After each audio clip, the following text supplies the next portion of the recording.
Saudara, setelah menggelontorkan anggaran kepada 11 cabang olahraga, kini giliran menembak dan dayung melakukan penandatanganan perjanjian kerjasama anggaran Olimpiade dengan Kemenpora.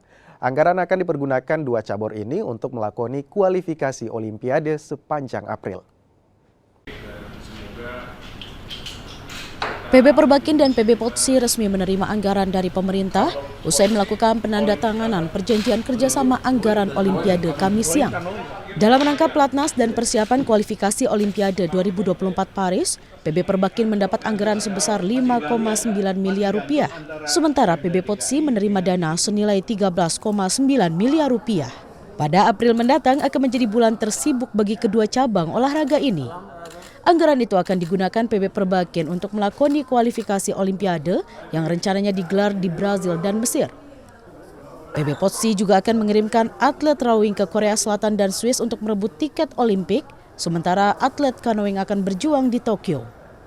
Rio kemudian 3 posisi men dan women yang akan kita berebutkan di Rio nanti. Kemudian untuk skate dan trap kita akan main di Mesir, Kairo, sama juga sekitar April.